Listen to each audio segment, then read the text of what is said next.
Welcome, this is Griff Ruby with part 3 of my series, The Devolution of Authority.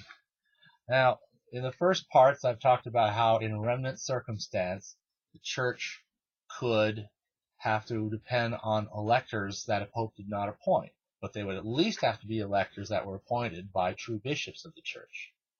I've also indicated again that the succession of bishops, both in terms of the physical succession of who ordains, who consecrates who, as well as a succession of office, or even the creation of new offices as could be needed or required or useful, once again, can, if necessary, devolve.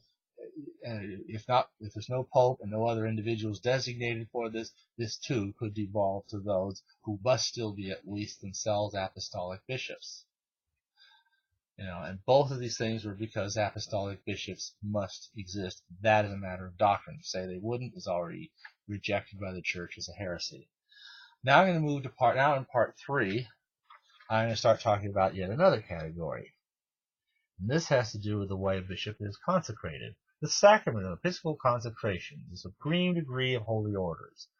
Ideally, properly, normally, you have 3 bishops do the consecration. You could even have more, but the 3 are regarded as essential, and adding more does not add any weight to it all. It just allows other people who, for whatever reasons, want to have a personal participation in it all. But you have to have 3. But again, that's a norm. If you fail that norm, 2 bishops has sometimes been known to be acceptable in certain circumstances. And there's some cases where that's the way it was, and that was accepted. A far rarer exception, very, very rare, but I'm sure it's happened at least some minuscule handful of times in church history, not counting our own right now, would be if you only had 1 bishop to do the consecration. Now, here, the fallback again, if you want to, the fallbacks go yay far, and obviously they can't go any further, because if you don't even have 1 bishop to consecrate, what are you going to do? Borrow a schismatic bishop to do it? A person who's not a bishop? No. See, again, that goes beyond the pale. But like I said, the body of bishops is a perduring body. Apostolic, legitimate bishops, they're always a perduring body. There's always at least somebody like this. Now, I didn't discuss about whether there would be 1 or 2 or something, because even if there might be several, and probably, and always there has been at least a few, that doesn't necessarily mean they're all up to speed at the same time.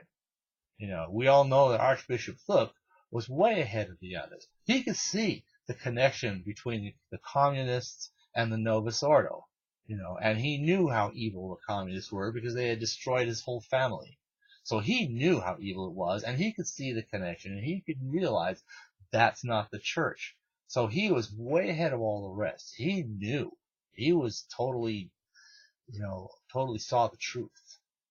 So he acted way up front when nobody else seemed to have figured it out. Lefebvre was, trying to stand for what was right and what was true, but he didn't really, he hadn't really put the whole picture together. And in fact, he'd never really quite put it all together because he couldn't quite figure out how it is that the church doesn't have a pope. So Lefebvre never got quite as far along, but he was far enough along to at least see to it that he too arranged for succession. Mendez kind of follows in Lefebvre's shadow more than anything else, but and de Castromayor, worked with Lefebvre, so they did it together. At least there you had 2 bishops, so that's good. It's also why I'm saying I think it would be a good thing that the next pope, actually have 3 consecrators, and each consecrator come from a different line. It brings it all back together, and not only unifies everything and everyone, but also brings in that whole you should have 3 bishops principle. And now here you do. They were apostolic, despite having to come from, in the case of Thuk and Mendez lines, a single lone bishop acting on his own, or in the case of Lefebvre, de Castromayor, 2 bishops acting, together as just 2. But now you could have 3 to consecrate the next pope, who should then probably personally consecrate, whatever new bishops he needs right away, or at least a goodly number of them, and then maybe they can go on from there. So this too is something that again, there are fallbacks. Now, when would one bishop be acceptable? That doesn't necessarily mean that it would be because there's only one lone bishop who is truly faithful on the planet and alive. It doesn't necessarily require that. It could be a matter of physical access. A bishop trapped on a desert island with some impressionable congregation, or in some prison, gulag, or someplace.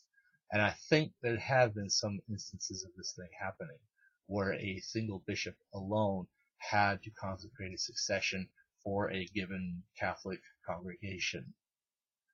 And he didn't have any other bishop to do it with. He just had to do it by himself, and he couldn't communicate to anybody outside, so he couldn't say, "Hey, can you let me do this?" He couldn't tell the Pope, and the Pope right back to him, "Yeah, I'm okay with this." He didn't have that. He just has to, take upon himself the fact, I know I'm only one bishop, but I know that, for circumstances like these, one bishop is still enough to make a legitimate bishop. Now, if you don't have that kind of circumstance, if you can round up additional bishops, certainly by all means you should. I think, from what I gather, Mendez would have gladly been with Lefebvre and de Castro-Mayor back in 1988. But as we know, Bishop Mendez's health has been a problem most of his life, and that's what held him back. But he still wrote letters at the time. It's great that you're doing this. I wish I could join you. Hope it all goes well. And, I'm with you in spirit and all this kind of stuff. But, he just wasn't there physically. So, and unfortunately, it's only those who are physically there that would count towards this, not those who might be with you in spirit. But it's always good to know that they're with you in spirit. And even when Thuk first did his stuff, he did what he did believing several things. One, he saw the scope and the scale of the disaster, and he was really up to speed on it, way ahead of everybody else. He figured it all out long before all the rest of us were just barely beginning to catch up to what he knew back in his day. All right, but also he appears to have been given a specific permission, delegated the authority to choose, appoint bishops, consecrate them, maybe even give them offices for all I know. He'd been delegated this kind of stuff, as though he were like a patriarch or a major archbishop. No, I know he's not a patriarch, and I don't think he's a major archbishop, but nevertheless, these things had apparently been granted to him, perhaps because of Vietnam being a very unstable place and so on and so forth.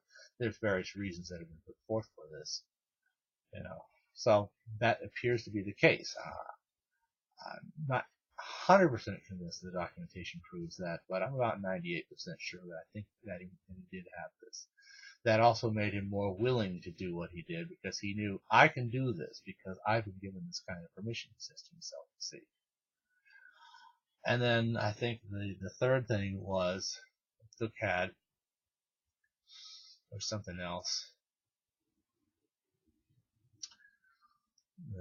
Maybe not. Okay, if I think of it, I'll get to it. But anyway, so Thuk knew he could do these steps. He knew he could do it. He seemed a reasonable person to go to.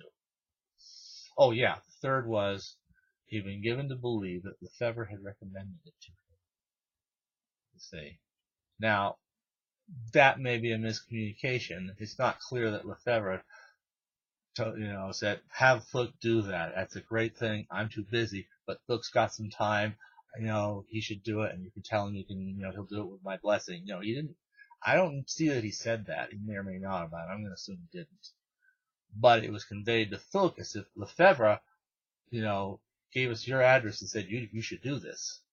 And he says, well, if Lefebvre said I should do this, then I'm certainly game. So, again, Thuk wasn't really alone doing what he did. And like I said, Lefebvre would, before too long, be doing exactly the same thing for exactly the same reason. Now, he might justify it a little different because he's not ready to take the sedevacante thesis, and he's not ready to assume that all the bishops have vacated their dioceses. They really had, but you can't always tell. And he was willing to assume that maybe some might not have.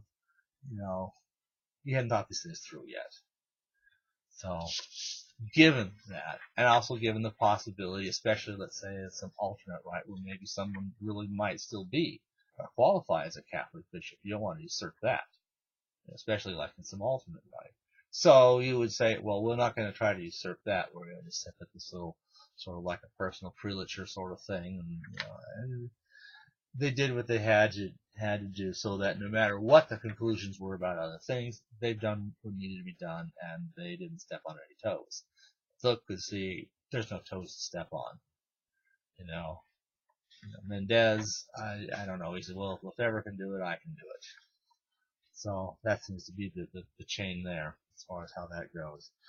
So you see, once again, there's a norm that should be followed.